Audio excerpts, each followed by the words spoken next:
د شاه ټلویزیون قدرمنو لیدونکو سلامونه. پام وکړئ د دې مهال لنډو خبرونو ته. د ایران ولسمشر مرستیال ویلي چې له دغه هیواد څخه ایستل شوي افغانان د خپلو پیسو ترلاسه کولو لپاره د دوی استازولیو ته ورشي. د ښځو په چارو کې د ایران د ولسمشر مرستیال زهرا بهروز آذر ویلي هغه افغانان چې له ایران څخه ایستل شوي له شواهدو او اسنادو سره یو ځای د خپلو حقوقي او مالي غوښتنو لپاره په هرات کې د ایران کونسلګرۍ یا کابل کې د دغه هیواد سفارت ته مراجعه وکړي. د نوموړي په وینا چې ځینو افغانانو شکایتونه کړي چې د کورونو د کرایي یا ګروۍ مخکې ورکړې پیسې بیرته نه دي ورکړل شوي، چې دا ډول ستونزې به د کډوالو د حقوقي ادارو لخوا حل او وڅېړل شي.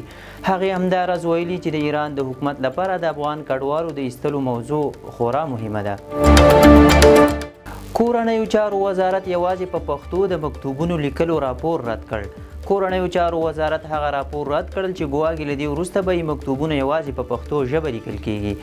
د یاد وزارت ویان مفتي عبدالمتین قانی په یو ویډیوي پیغام کې ویلي چې دوی هیڅ داسې پریکړه نه ده کړې چې له مخکې به یې مکتوبونه یوازې په پښتو ژبه وي. هغه زیاته کړې ده چې ټول مکتوبونه به په ملي ژبو یعنې پښتو او دري لیکل کیږي. تر دې وړاندې یو شمېر رسنیو راپورونه خپاره کړي وو چې د کورنیو چارو وزارت سرپرست امر کړی چې له دې وروسته د دغه وزارت مکتوبونه یوازې په پښتو ژبه ولیکل شي. د قزاقستان او ازبکستان پانګوال په ګډه افغانستان کې د برېښنا پر تولید پانګونه کوي. د افغانستان برېښنا شرکت عمومي رئیس ډاکټر عبدالباري عمر د قزاقستان او ازبکستان هیواد له پانګوالو سره د برېښنا انرژۍ د تولید برخه کې په پانګونې خبرې کړي دي. په دې کتنه کې د یادو هیوادونو پانګوالو افغانستان کې د برېښنا انرژۍ تولید او تخنیکي انجینرانو روزنې برخو کې خپلې طرحې او وړاندیزونه شریک کړي او پانګونې ته یې لیوالتیا ښودلې ده. د معلوماتو له مخې دغه راز دې کتنه کې ښاغلي عمر افغانستان کې د برېښنا انرژۍ شته فرصتونو په اړه معلومات شریک کړي او پانګوالو ته یې د هر ډول همکارۍ ډاډ ورکړی دی. د انحرافي کتابونو د ارزونې او مخنیوي په موخه ګډه غونډه ترسره شوه. د ارشاد حج او اوقافو وزیر شیخ نور محمد ثاقب په مشرۍ د انحرافي کتابونو د ارزونې په موخه د لوړو زده کړو، پوهنې او اطلاعات و کلتور وزارتونو د مسؤلینو ترمنځ ګډه ناسته وشوه. دغه ناسته د طالبانو حکومت مشرتابه د حکم پر بنسټ جوړه شوې وه چې له مخې یاد وزارتونه مکلف شوي تر څو له کتابتونونو، ښوونیزو مرکزونو او عامه ځایونو راټول شوي مشکوک کتابونه وارزوي او په تړاو یې عامه پوهاوی وکړي. د خبر پاڼې له مخې دې ناسته کې د ارشاد حج او اوقافو وزیر وویل چې دا بهیر به د علماو لخوا د شریعت د اصولو پر بنسټ ترسره شي او د څلورو وزارتونو استازي به یوه ګډه کمیټه جوړوي چې د لارښود له چمتو کولو سره به د انحرافي کتابونو پر وړاندې عامه پوهاوي ته لاره هواره شي. د ناستې په پای کې د وزارتونو مسؤلینو د بشپړې همکارۍ ډاډ ورکړ. حامد کرزي یو ځل بیا د تلپاتې سولې او ثبات لپاره پر ملي تفاهم ټینګار کړی دی.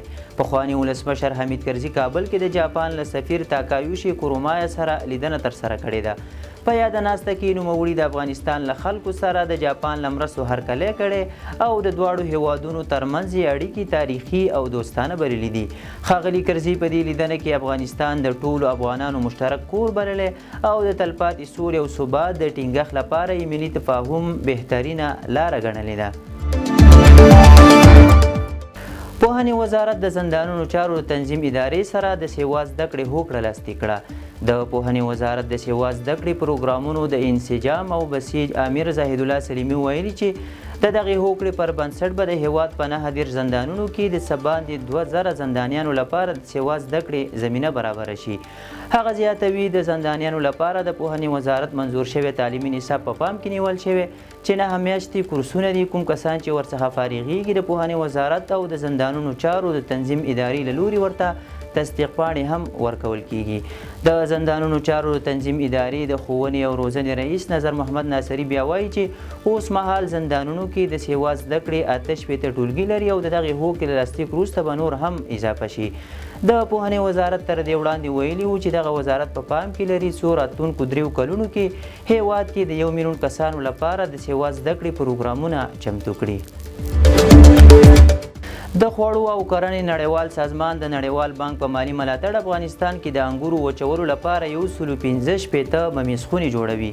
دا خونې به د هیواد په مرکزي، شمالي، سویلي او لویدیځو سیمو کې جوړې شي چې موخه یې د انګورو حاصلاتو وروسته د ضایعاتو کمول او د بزګرانو عاید لوړول دي. د معلوماتو له مخې هره ممیزخونه به د 15 میټریک ټنه انګورو د وچولو ظرفیت ولري چې د طبیعي هوا له لارې د انګورو وچول به پکې ترسره کیږي. د معلوماتو له مخې دا به بزګرانو ته زمینه برابره کړي څو خپل انګور په خوندي او صحي ډول وچ او ذخیره کړي چې له دې سره به نه یوازې د محصول ضایعات کم شي بلکې د بازار موندنې فرصتونه به هم زیات شي. د خوړو او کرنې نړیوال سازمان د ملګرو ملتونو یوه تخصصي اداره ده چې په 1945 میلادي کال کې تأسیس شوې ده.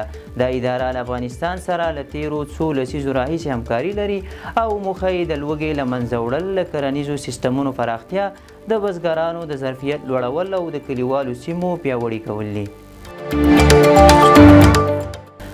آلمان افغانانو ته د ویزو ورکولو په تړاو ژمنتیا ښودلې. د جرمني بهرنیو چارو وزیر یوهان وادیفال ټینګار کړی چې هیواد یې افغانانو ته د ویزو ورکولو په برخه کې ژمن دی. نوموړي دا څرګندونې وروسته له هغه وکړې چې یوې افغاني کورنۍ جرمني ته د لیږد پروسې د ځنډ له امله شکایت کړی و. هغه ویلي ایتلافي هوکړه په څرګند ډول وایي چې د فدرال د منلو پروګرام به دوام نه کوي، خو دا په دې معنا نه ده چې موږ له هغو ژمنو چې پخوا مو کړي شاته شوي یو. د یادونې وړ ده چې د نوي لومړي وزیر فریدریش میرز تر واکمنېدو وروسته جرمني د کډوالو د منلو په اړه سخته تګلاره غوره کړې ده. د راپورونو له مخې تر اوسه شاوخوا 400 افغانانو ته د منلو رسمي ژمنې ورکړل شوي دي. د اتحادي او سوسیال دیموکرات ګوندونو ائتلاف پریکړه کړې چې دا ډول داوطلبانه منلو پروګرامونه به تر ډیره بریده بند کړي، خو محکمې ویلي که نوي ژمنې نه ورکول کیږي پخوانۍ ژمنې چې لغوه شوي نه وي باید عملي شي. اسرائیل کې یو ځل بیا د حکومت پر ضد لاریونونه پیل شول. د راپورونو له مخې په اسرائیلو کې د بنیامین نتنیاهو د حکومت پر ضد پراخه لاریونونه وشول او په تل ابیب کې زرګونو اسرائیلیانو د پوځي مرکزي دفترونو مخې ته احتجاج وکړ. راپور کې راغلي چې مظاهره کوونکو د جګړې هیڅ ګټونکی نشته او یرغمل بیرته راولي شعارونه ورکول. اسرائیلي مظاهره کوونکو له نتنیاهو څخه وغوښتل چې له حماس سره تړون وکړي او په غزه کې یرغمل شوي کسان خوشي کړي. بلخوا اسرائیلي رسنیو ویلي چې لومړي وزیر بنیامین نتنیاهو د غزې په اړه د ممکنه اوربند تړون په اړه د خبرو اترو لپاره خپل سیاسي متحدین رابللي دي. خو دا په داسې حال کې ده چې غزه کې د اوربند مذاکرات یو ځل بیا د اسرائیلي ځواکونو د نه وتلو له امله له ځنډ سره مخ شوي دي. رویټرز خبري اژانس د دوو باخبره سرچینو له قوله ویلي چې د حماس او اسرائیل ترمنځ د اوربند خبرې اترې له غزې څخه د اسرائیلي ځواکونو د وتلو پر سر د اختلاف له امله ځنډېدلي دي. ټرمپ ویلي پر اوکراین د پیټریاټ هوایي دفاع سیستم پلوري. د متحده ایالاتونو ولسمشر ډونالډ ټرمپ ویلي چې پر اوکراین د پیټریاټ نومي هوایي دفاع سیستمونه پلوري. هغه د دغه دفاعي وسلو او سیستم د کره شمېر یادونه ونه کړه، خو په ټینګار سره یې وویل چې امریکا نور اوکراین ته بودیجه نه ورکوي. هغه زیاته کړه چې د شدیدې اړتیا له مخې اوکراین ته د پیټریاټ هوایي دفاع سیستم ورکوي. د راپور له مخې اوکراین ژمنه کړې چې د دغه سیستم ټول لګښتونه به د امریکا حکومت ته ورکړي. د پیټریاټ هوایي دفاع سیستم چې نږدې $1 میلیارډ قیمت لري د الوتکو، ډرونونو، کروز او بالستیک توغندیو پر ضد کاریږي. راتلونکې اونۍ د شانګهای همکارۍ سازمان غونډه ترسره کیږي. د شانګهای همکارۍ سازمان سکرتریت وایي چې دغه سازمان د بهرنیو چارو وزیرانو غونډه به د جولای په 15مه نیټه د جین په تیانجین ښار کې ترسره شي. یاد سازمان په یوه اعلامیه کې ویلي چې ټولو خواوې به د شانګهای همکارۍ سازمان د راتلونکې غونډې لپاره د چمتووالي او همدارنګه د سازمان په چوکاټ کې د همکارۍ په اړه بحث وکړي.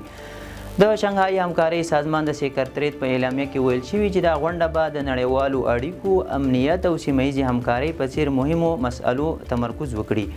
روسیه، چین، ایران، پاکستان، ازبکستان، هند، قزاقستان، قرغیزستان، ترکمنستان او بیلاروس هیوادونه د دې سازمان غړي دي. افغانستان هم د دې سازمان څارونکی غړی و، خو د طالبانو له بیا واکمنۍ وروسته ورته د شانګهای همکارۍ سازمان په غونډو کې د ګډون بلنه نه ده ورکړل شوې او لا روښانه نه ده چې سږ کال به هم ګډون وکړي یا نه. د شال ټلویزیون قدرمندو لیدونکو دا او د دې مهال لنډ او مهم خبرونه تر بیا ښه وخت.